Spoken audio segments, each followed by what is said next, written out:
ജന്തർ മന്ദറിൽ കേരളത്തിന്റെ പ്രതിഷേധം പുരോഗമിക്കുകയാണ്. വിവിധ സംസ്ഥാനങ്ങളിൽ നിന്നുള്ള പ്രതിപക്ഷ പാർട്ടികളുടെ പ്രതിനിധികൾ, പഞ്ചാബ്, ഡൽഹി മുഖ്യമന്ത്രിമാരൊക്കെ ഈ പ്രതിഷേധത്തിൽ പങ്കെടുക്കുന്നുണ്ട്. അവിടെ നിന്ന് വിശദാംശങ്ങളുമായി ചേരുന്നത് ആർ രാധാകൃഷ്ണനാണ്. ആർക്കെ, കേരള മുഖ്യമന്ത്രിയുടെ പ്രസംഗത്തിൽ അദ്ദേഹം ചൂണ്ടിക്കാട്ടിയത് ഈ സംസ്ഥാനങ്ങളെ ചേർത്തു പിടിക്കേണ്ട കേന്ദ്ര ഗവൺമെന്റ് തന്നെ സംസ്ഥാനങ്ങളെ വിഘടിപ്പിച്ചു നിർത്തുന്നു. പ്രതിപക്ഷ നിരയിലുള്ള സംസ്ഥാനങ്ങൾക്ക് യാതൊരു തരത്തിലുള്ള ആനുകൂല്യങ്ങളും നൽകുന്നില്ല. അവരുടെ വികസന സ്വപ്നങ്ങൾക്ക് തടയിടുന്നു. അതേ കാര്യം തന്നെയാണല്ലോ ഇപ്പോൾ പ്രസംഗിക്കുന്ന മറ്റ് ഉള്ളവരും പറയുന്നത്. ഈ തമിഴ്നാടിന്റെ മന്ത്രി പളനിവേൽ ത്യാഗരാജനും ഫറൂഖ് അബ്ദുള്ളയും ഉൾപ്പെടെയുള്ളവർ പറയുന്നത് അത് തന്നെയാണല്ലോ. സാമ്പത്തികമായി ഒരു പിന്തുണയും നൽകാതെ എങ്ങനെ സംസ്ഥാനങ്ങൾക്ക് വികസന പാതയിലേക്ക് മുന്നേറാനാകാമെന്ന ചോദ്യം കൂടി അദ്ദേഹം ഉന്നയിക്കുന്നുണ്ടല്ലോ. തീർച്ചയായിട്ടുമാണ് ക്രിസ്ത്യന സൂചിപ്പിച്ചതുപോലെ ഏറ്റവും ശക്തമായിട്ടുള്ള രീതിയിൽ അതിന്റെ പ്രതിഷേധം വ്യക്തമാക്കാൻ വേണ്ടിയിട്ടുള്ള ശ്രമങ്ങളാണ് ഈ നടക്കുന്നതായി നമുക്ക് കാണാനായിട്ട് സാധിക്കുന്നത്. വലിയ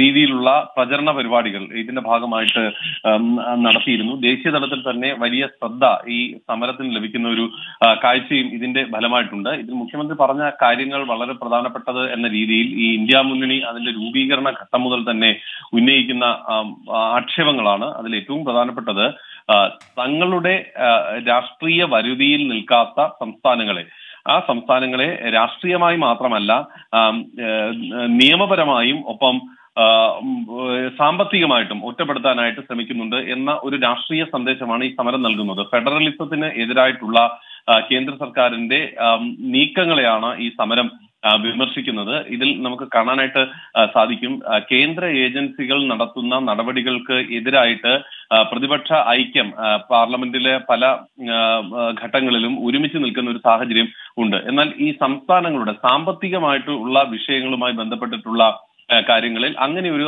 ഐക്യം രൂപപ്പെടേണ്ടതുണ്ട് എന്ന ഒരു ചർച്ച ഇന്ത്യ മുന്നണി അടക്കം നടത്തിയിരുന്നെങ്കിലും അതിനെ ഫലവത്തായിട്ട് യാഥാർത്ഥ്യമാക്കാൻ സാധിച്ചിരുന്നില്ല. അത് യാഥാർത്ഥ്യമാകുന്നു എന്ന രീതിയിലാണ് ഇപ്പോൾ നമുക്ക് ഈ കാഴ്ചകളെ വിവരിക്കാനായിട്ട് സാധിക്കുക. ഈ വേദിയിൽ നമുക്ക് കാണാൻ സാധിക്കുന്ന നേതാക്കന്മാരുടെ സാന്നിധ്യം തന്നെ ഏതാണ്ട് ഇന്ത്യ മുന്നണിയിലെ പ്രധാനപ്പെട്ട കക്ഷികളുടെ നേതാക്കന്മാർ എന്ന് പറയാവുന്ന എല്ലാവരുടെയും സാന്നിധ്യം അത് കൊണ്ടുവരാനായി സാധിച്ചിരിക്കുന്നു കേരളത്തിനും CPM-നും എന്നുള്ളത്. അത് അവർക്ക് വലിയ ശക്തി നൽകുന്ന അഥവാ പ്രതീക്ഷ നൽകുന്ന ഒരു ഘടകമാണ്. മുഖ്യമന്ത്രി വളരെ കൃത്യമായിട്ട് മുന്നോട്ട് വെച്ചിരിക്കുന്നത് കേരളം ഉയർത്തുന്ന സാമ്പത്തികമായിട്ടുള്ള വിവേചനം എന്ന ആക്ഷേപം, ആ ആക്ഷേപത്തിന് വസ്തുതകളുടെ പിൻബലമുണ്ട് എന്നാണ് മുഖ്യമന്ത്രി പറയുന്നത്.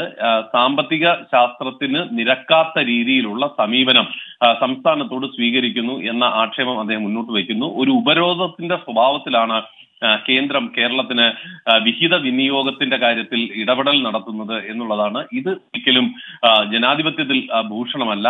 ഇതുവഴിയാണ് സംസ്ഥാനത്തിന്റെ സാമ്പത്തിക അവസ്ഥ ഗുരുതരമാകുന്ന പ്രതിസന്ധിയിലേക്ക് പോകുന്ന വിധത്തിൽ എത്തുന്നത്. ഇത് സർക്കാരിനെ സംബന്ധിച്ച്, പ്രത്യേകിച്ച് ഒരു ജനകീയ സർക്കാർ എന്ന് അവകാശപ്പെടുന്ന സർക്കാരിനെ സംബന്ധിച്ച് അത് നോക്കി നിൽക്കാനായിട്ട് സാധിക്കില്ല. അതുകൊണ്ടാണ് സമരമുഖത്തേക്ക് എത്താൻ നിർബന്ധിതരാകുന്നത് എന്നതാണ്. ഈ സമരത്തിന് രാഷ്ട്രീയ കാരണങ്ങൾ ഇല്ല എന്ന് ആവർത്തിച്ച് പറയുകയും ഇത് എല്ലാവർക്കും വേണ്ടി അഥവാ എല്ലാ രാഷ്ട്രീയ പാർട്ടികളുടെയും താല്പര്യങ്ങൾ, കേരളത്തിലെ ജനങ്ങളുടെ താല്പര്യങ്ങൾ സംരക്ഷിക്കാനാണ് എന്ന് മുഖ്യമന്ത്രി പറയുകയും ചെയ്യുന്നു. ആ അർത്ഥത്തിലാണ് ഈ സമരം മുന്നോട്ട് പോകുന്നത്. വളരെ പ്രധാനപ്പെട്ട നേതാക്കന്മാരുണ്ട് എന്നതിലുപരി നൂറുകണക്കിന് ആളുകൾ, അത് ഒരുപക്ഷെ ഈ ഡൽഹിയുടെ വിവിധ സ്ഥലങ്ങളിൽ നിന്നും ഉത്തർപ്രദേശിന്റെ ചില ഭാഗങ്ങളിൽ നിന്നുമുള്ള CPM ഘടകങ്ങളിലെ ആളുകൾ പോലും ഈ സമരത്തിന്റെ ഭാഗമായിട്ട് വന്നിരിക്കുന്ന ഒരു കാഴ്ചയും നമുക്ക് കാണാനായിട്ട് സാധിക്കും. സിനിമയ്ക്കറിയാവുന്ന പോലെ ജന്തർ മന്ദറിൽ ഇന്ന് ഈ സമരങ്ങളുടെ വേദിയാണ് ജന്തർ മന്ദർ. ഇന്ന് ഏതാണ്ട് 4-5 സമരങ്ങൾക്കാണ് ഈ ജന്തർ മന്ദറിൽ അനുവാദം നൽകിയിട്ടുള്ളത്. ആ 5 സമരങ്ങളുടെ ഒരു പരിധി നമ്മൾ നോക്കുമ്പോഴും ഇപ്പോൾ നടക്കുന്ന കേരളത്തിന്റെ സമരത്തിന്റെ ജനപങ്കാളിത്തം അത് ഒരുപക്ഷെ സമീപകാലത്ത് ജന്തർ മന്ദർ കണ്ട ഏറ്റവും ശക്തമായിട്ടുള്ള ഒരു സമരമാണ് എന്ന് നമുക്ക് പറയാനായി സാധിക്കും. ശരി, സാമ്പത്തിക കാര്യങ്ങൾ ഉന്നയിച്ച് കേരളം സംഘടിപ്പിച്ച ഒരു സമരം, അതിന് കൂടുതൽ പിന്തുണ, അതൊരു രാഷ്ട്രീയ പ്രാധാന്യം നേടുന്ന സമരമായി രാഷ്ട്ര തലസ്ഥാനത്ത് പുരോഗമിക്കുകയാണ്. എന്തായാലും തെരഞ്ഞെടുപ്പ് അടുത്ത് നിൽക്കുമ്പോൾ പ്രതിപക്ഷ ഐക്യനിരയ്ക്ക് ശക്തി പകരാൻ പോലും ചിലപ്പോൾ ഈ ഒരു സമരം കാരണമായേക്കും എന്ന സൂചനകളാണ് ലഭിക്കുന്നത്. വിശദാംശങ്ങൾ നൽകിയത് ആർ രാധാകൃഷ്ണനാണ് ഡൽഹിയിൽ നിന്ന്. ഈ ബുള്ളറ്റിൻ പൂർണ്ണമാവുകയാണ്. ഇനി വാർത്താമഴ കാണാം. S വിജയകുമാർ. നമസ്കാരം.